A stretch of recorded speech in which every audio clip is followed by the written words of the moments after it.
네, 사랑하는 우리 명지전문대학 학생들 안녕하셨습니까? 특히 독서와 토론 수강 신청해 주시고 지금까지 제가 제시한 대로 잘 따라와 주고 있어서 너무 고맙게 생각합니다.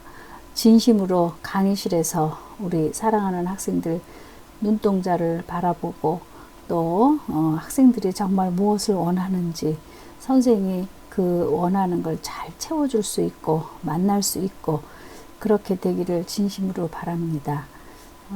그렇지만 또 우리는 현재 주어진 상황에 충실하게 또 공부할 수밖에 없겠죠. 그동안 현대문학 중심의 그 독서할 내용을 공부했고 또 그 내용에 따라서 토론할 요지를 잘 써주셨습니다. 또 중간 시험 레포트도 잘 써주셨습니다. 그런데 제가 전달을 조금 잘못했는지 한두 분의 학생이 그 운문과 산문 두 가지를 다 하셔야 되는데 한 가지만 해주신 학생이 있었습니다. 또 질문 주신 학생 잘 기억하고 있습니다. 그래서 그전에도 제가 우리 학생들은 또 학생들대로 최선을 다하는 자세를 보여주기 위해서 좀 부족한 레포트다 이런 생각이 들면 제 메일로도 보내주는 경우가 있었습니다. 그리고 이제 또 조금 더 착각을 하셨는지 중간시험 레포트 30점짜리로 만들어 주셔야 되는데 그동안에 공부했던 것 중에서 또 그 평소에 쓰는 과제처럼 A4 용지 반장 또 그렇게 겹치는 내용을 써준 학생도 있어서 다시 한번 본인이 낸 레포트 한 번쯤 체크해 보셨으면 고맙겠습니다. 그리고 이제 오늘부터는 또 그 우리의 문학 중에서 반드시 알아야 될 그 고전에서 중요한 작품 또 4작품 오늘 공부하도록 하겠습니다. 그럼 평상시처럼 우리 한자와 자연스럽게 또 친해지기 이런 제목으로 했지만 한자 공부도 하면서 이 속에 담겨 있는 정말 깊은 뜻 외우라는 건 절대로 아니고 한자 구경이라도 좀 하면서 그 의미를 생각해서 한 가지 내지 두 가지는 나의 어떤 인생관 좌우명으로 삼아도 좋겠다. 이런 것도 한 번쯤 의미 부여를 하면서 찾아보시기 바랍니다. 오늘도 참 이 어려운 시기에 개인의 가치관, 철학이 얼마나 중요한가 하는 것을 좀 추스리고 찾아봤으면 좋겠는데 먼저 한자를 보도록 하겠습니다. 대라는 거는 뭐 기다릴 대이기도 하지만 여기는 사람을 대할 때, 대접한다 할 때도 이런 말을 쓰지요. 대할 때, 대접할 때, 사람을 만날 때, 사람을 영접할 때, 대인, 인은 다른 사람입니다. 항상 한자 문장에서 사람 인자를 새길 때는 항상 타인, 다른 사람을 대할 때는 다른 사람을 만나서는 다른 사람을 또 함께 지내게 될 경우에는 다른 사람에 대해서는 춘풍 그러니까 그 춘풍과 옆에 있는 가을과 봄을 이렇게 대비를 했고요. 또 타인 다른 사람과 내 자신을 말할 때는 자기 할 때 몸 기자를 씁니다. 자기 스스로 자기 자신. 그래서 대인 춘풍 우리가 다른 사람을 대할 때는 다른 사람을 향해서는 아주 부드러운 봄바람 같이 대하고 봄바람 온 세상이 그 추운 겨울에 떡떡떡 정말 얼어붙었을 때 혹한의 그런 것을 부드러운 봄바람이 불어와서 녹여주지 않습니까? 부드러운 봄바람이 불어와서 땅이 녹고 사람의 마음이 녹으면 거기다가 씨를 뿌리고 또 씨를 뿌려서 여름에 잘 가꾸어서 가을에 우리 추수하게 되죠. 지금 우리 11월 이제 첫 주 오늘 강의가 되는데 정말 그동안에 씨 뿌리고 땀 흘리고 애쓰고 해서 요즘 혹시 가을 그 과일 가게 가면은 정말 가을에 그 감이 아주 풍성하게 이렇게 많이 나와 있는 그런 결실의 계절이죠. 그래서 대인 춘풍, 다른 사람을 대할 때는 봄바람 같이 따뜻하게 사람의 마음을 녹여주듯이 그렇게 대할 것이요. 타인에게는 춘풍같이 하고 지는 진이다, 뭐 버티다, 견디다, 뭐 가지다 할 때 내 자신의 몸가짐을 가질 때는 내 자신에게는 이렇게 이제 그냥 의역을 해도 좋겠죠. 가을의 차가운 서리같이, 가을의 찬 서리같이 냉혹하게, 엄격하게, 아주 굳게 그렇게 할 것. 그러니까 그 잣대를 내 자신에게는 이래도 되고 저래도 되고 막 봄바람같이 그렇게 너그럽게 대하면서 타인에게는 잘하네 못하네 막 가을의 추상 같은 그런 아주 매섭고 엄격하게 잣대를 들이미는 것이 보통 요즘 사람들의 많은 그 드러나는 현상인데, 반대로 다른 사람에게는 정말 봄바람같이 부드럽게 너그럽게 좀 이해하고 잘 받아들여 주고, 반대로 내 자신에게는, 나를 향해서는 가을의 찬 서리같이 냉혹하게 엄격하게 굳게 그렇게 자기 자신은 그렇게 지탱하는 정신적인 자세가 중요하다. 자, 대인 춘풍, 다른 사람을 대할 때는 부드러운 봄바람같이 하고 지기추상, 자기 자신을 향해서는 가을의 차가운 서리같이 냉혹하게 엄격하게 할 것이니라. 대인 춘풍 지기추상. 이번 10주차 한자와 자연스럽게 친해지기로 올려드린 글입니다. 잘 기억하시기 바랍니다. 자, 이제 제가 오늘은 우리 문예론 그 교재에 실려 있는 글들 중에서 이제 아주 원시시대, 아주 그러니까 고대 시대도 더 원시 시대인데 고대보다 더 위니까 상이라는 말을 하나 더 붙여요. 그래서 우리 왜 그 고전 무슨 전통 사극이라든지 이렇게 할 때도 보면은 임금이 지금 계시다고 하면은 임금님의 아버지는 상왕께서는 그렇게 하더이시다, 그렇게 하지 아니하더이시다. 그러니까 지금 현재 임금보다 더 윗분, 그러니까 고대 시대보다 더 위, 아주 상이라는 말은 이런 뜻. 그러니까 할머니가 계신데 할머니보다 더 위에 증조 할머니, 고조 할머니는 우리가 상할머니라는 말을 쓰거든요. 윗상. 그래서 시대 중에서 가장 윗시대를 상고시대, 상고시대니까 고구려 백제 신라로 이렇게 삼국이 나누어져 있고 나중에 통일신라 되기 전에 정말 그 부족국가 시대가 있었고, 그래서 그 부족국가 시대를 지나서 고구려 북방에 자리를 잡고 있고 중부에 백제가 있고 저 남쪽 따뜻한 경주 지방에 신라가 있다고 하면은 이제 여기서의 이 황조가라는 것은 고구려 시대의 노래입니다. 그러니까 아주 현재 전하고 있는 가장 오래된, 그러면서도 작가가 밝혀져 있고 또 개인적인 감정, 개인적인 어떤 그 심정을 읊은 서정시라고 이렇게 평가를 받고 있습니다. 그래서 우리 책에 24, 25쪽에 보면은 이렇게 황조가라는 것으로, 그러니까 제가 지금 한글로 된 것은 후대인들이 번역을 한 것이고, 당연히 이 시대에는 한자가 우리말처럼 쓰이던 시대죠. 그래서 이제 고구려 백제 신라가 있었을 때 저 북방을 통해서 고구려 중국을 통해서 불교도 인도에서 출발한 그 종교가 이제 전래하게 되고, 한자도 북방을 통해서 이렇게 우리나라에 전래하게 되죠. 그래서 이제 이 상고 시대의 이 노래는 우리가 삼국사기, 삼국유사를 공부하지 않으면 상고 시대의 우리의 문학이라든지 문화라든지 예술이라든지 그 시대 사람들이 어떻게 살았는지 그런 총체적인 것을 알 길이 없는데, 정말 고맙게도 삼국사기와 삼국유사가 있어서 그 원시 시대의 문화 예술을 우리가 좀 짐작해 볼 수 있게 됐다. 그래서 이 황조가 역시 삼국사기에 실려 있다.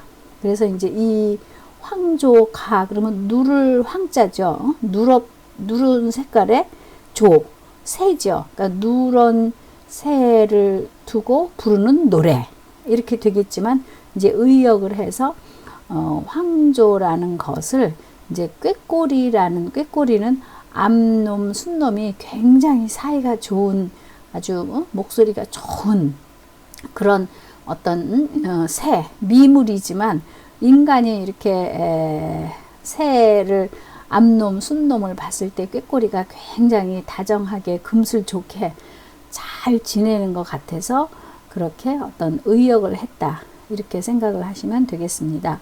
그래서 이제 이 노래가 나오게 된 어떤 이제 배경 설화 책에 이제 24, 25쪽에 실려 있는데 제가 그 작가가 밝혀져 있다 그랬죠. 작가가 고구려의 임금님인 BC죠. 기원 전에 고구려 시대에 유리왕이 이 작가입니다. 유리왕이 그 당시에 이제 그 화희라는 우리나라 골천 사람의 딸인 부인이 둘이 있었다. 화희가 있었고 치희라는 중국의 한나라 출신의 부인이 있었다. 그러니까 우리나라 색시가 하나 있고 중국 색시가 하나 있는 거죠. 두 부인이 이 고구려 유리왕이 동궁과 서궁에 이제 이렇게 나누어서 살게 했던 거예요. 그런데 그 당시에 임금님 수렵 시대니까요. 임금님이 사냥을 가시는 것도 중요한 체력 단련도 되고 일도 되고 당연히 또 해야 되는 그래서 이제 용감 무쌍하게 활을 쏘는 것도 훈련하고 이런 이제 수렵 시대에 사냥을 가게 되죠. 그래서 이제 이 유리왕이 기산이라는 곳에 아마 거기 설화 배경을 보면은 오늘 갔다 오늘 오는 것이 아니라 한 7일씩 5일씩 이렇게 사냥을 떠났습니다.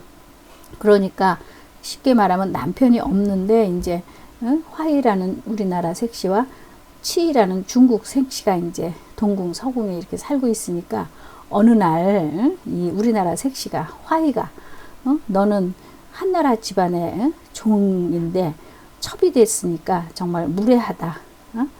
이러면서 이제 그 본부인이라 그럴까 화이가 이제 그 중국 색시에게 이렇게 꾸짖은 거예요.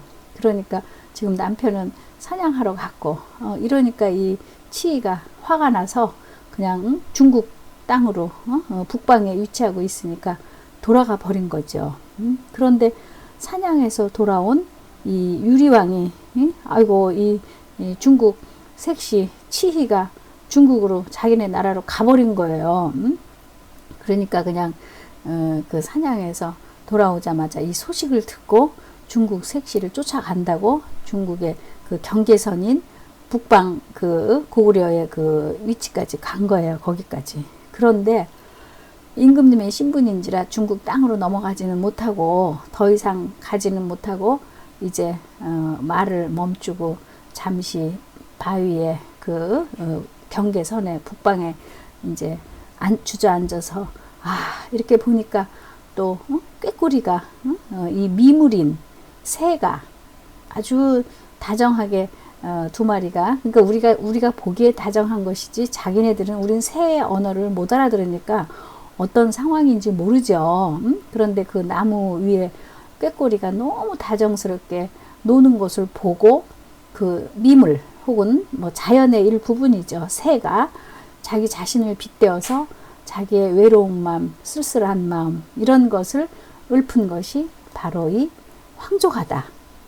그래서 거기 밑에 번역 보기 전에 하나 둘 셋 넷 네 글자씩 1원, 2원, 3원, 4원으로 된 그 절구 형태인데 이제 연작시로 이어진 것이 아니라 요 단시 한 편으로 되어 있는데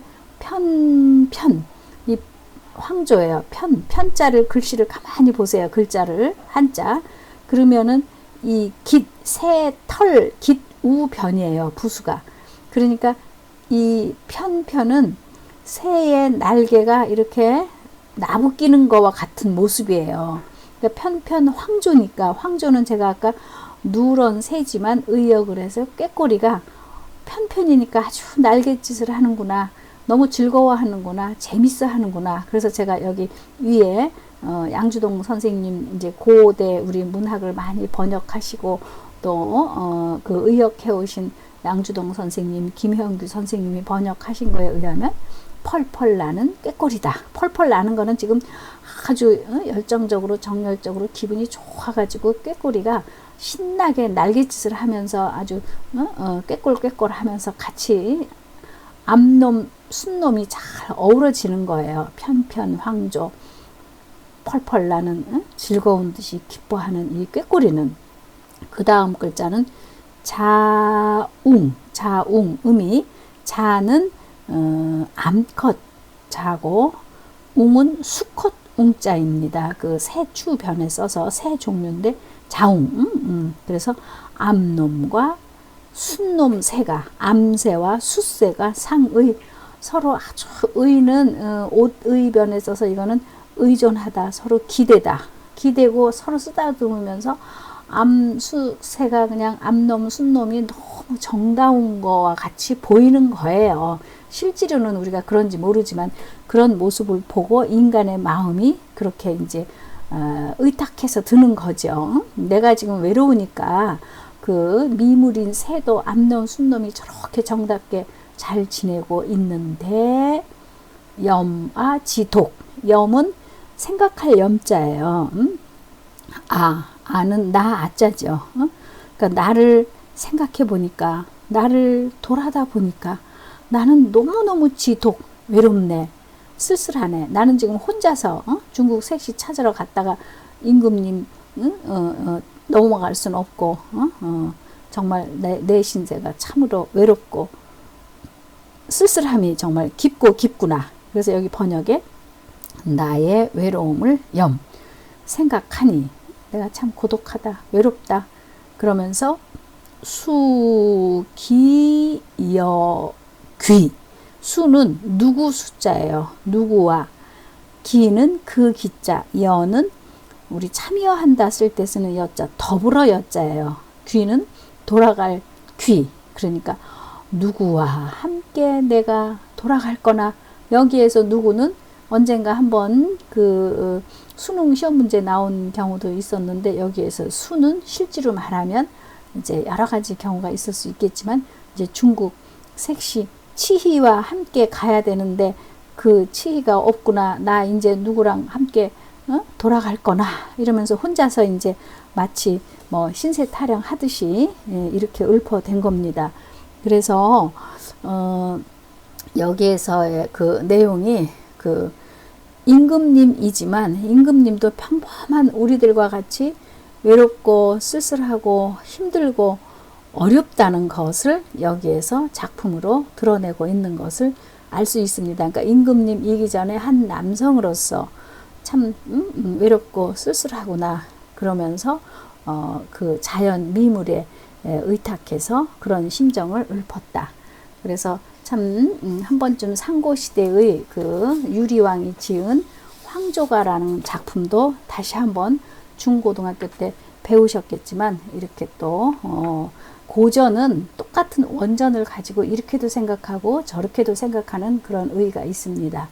자, 이제 상고시대의 노래 한 편을 더 보겠습니다.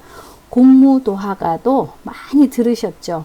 공은 이제 그대 하는 그 상대방을 존칭하는 말입니다. 무는 뭐 없을 무자고, 도자를 보면은 삼수변에 써서 물 건너갈 도지요. 그 다음에 하는 또 역시 삼수변이죠. 물 하자입니다. 그러니까 도하는 물 건너가다인데 무가 있으니까 물 건너가지 마세요라고 부르는 가, 노래, 가자입니다.